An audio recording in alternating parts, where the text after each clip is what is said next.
Eu gostaria que vocês abrissem as suas Bíblias em Gênesis capítulo 6, do versículo 8 ao 9, e aproveitasse esse momento e também se colocasse de pé para lermos esse.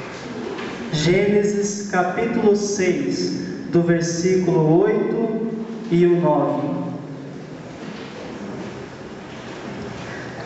Diz assim a palavra do Senhor, Gênesis 6, versículo 8 e 9.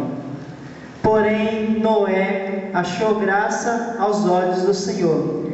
Estas são as gerações de Noé. Noé foi um homem justo e íntegro na sua geração, ou na sua época. Noé andou com Deus. Pode se sentar. O tema dessa mensagem de hoje é uma vida de pioneirismo.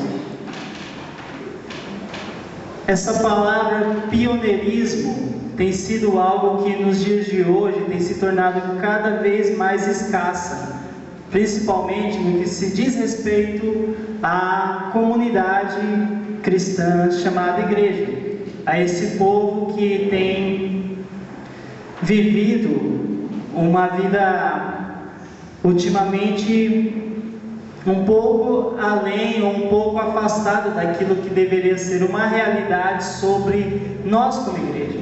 Se formos parar para imaginar a história da igreja, nós podemos ver o quanto o Senhor levantou vidas de pessoas que foram verdadeiros pioneiros.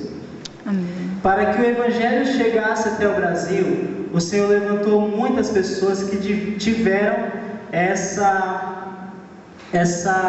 coração, que vai desde um coração generoso, ao ponto de renunciar à sua vida, até um coração totalmente disposto a obedecer aquilo que a palavra do Senhor nos diz. Quando olhamos para essa história da igreja e podemos perceber que Deus continua durante a história do corpo de Cristo a levantar pessoas que são verdadeiros pioneiros, que são verdadeiros homens e mulheres que não têm medo de poder dar o primeiro passo. Diga isso para o seu irmão: não ter medo de dar o primeiro passo.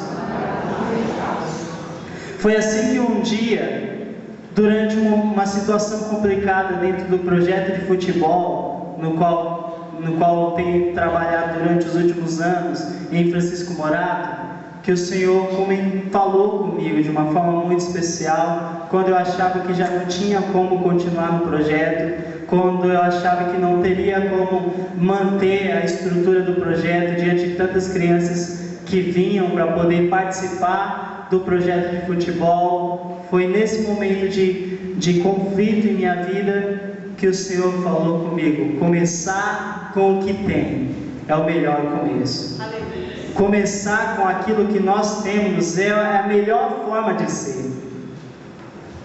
Não espere que as coisas fiquem todas bonitinhas para que assim possa abençoar em missões.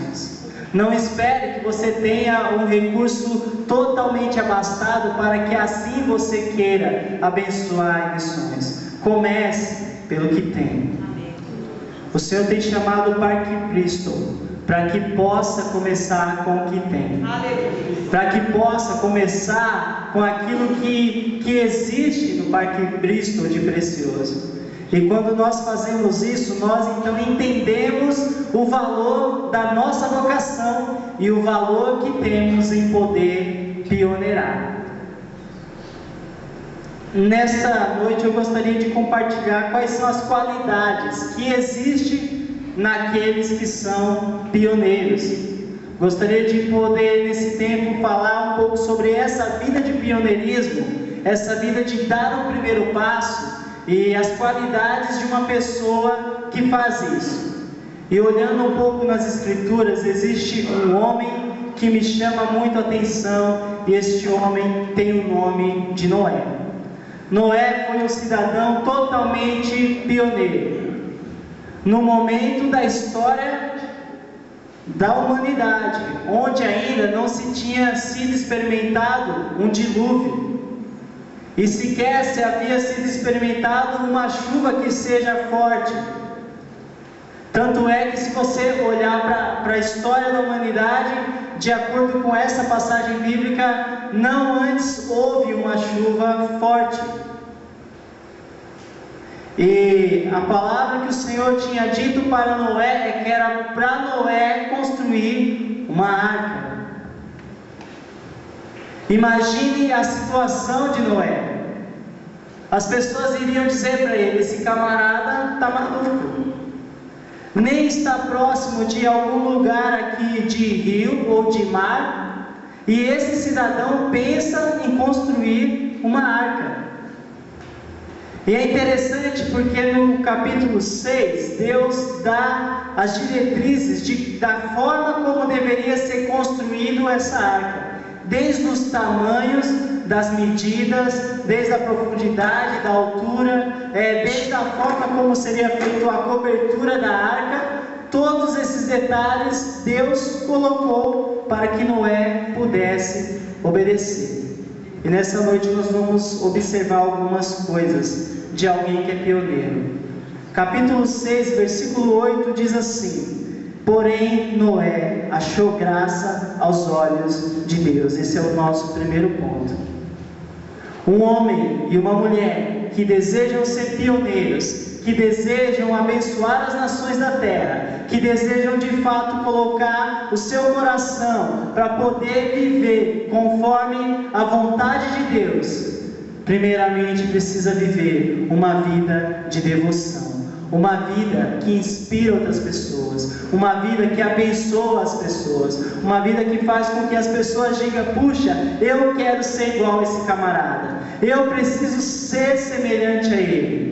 E isso existia neste homem no qual nós estamos falando. Isso existia em Noé, uma vida que inspirava, uma vida que transmitia a vontade, a gana, o desejo de poder viver conforme a vontade do Senhor. Ainda que isso lhe custasse ser ridicularizado, ainda que isso se custasse para ele ser blasfemado, ser visto como um camarada louco, ele tinha essa gana de querer agradar a Deus. E sinceramente, se nós queremos ser pessoas que vai abençoar as nações da terra, nós precisamos ter essa mesma gana, esse mesmo desejo de poder achar graça aos olhos de Deus.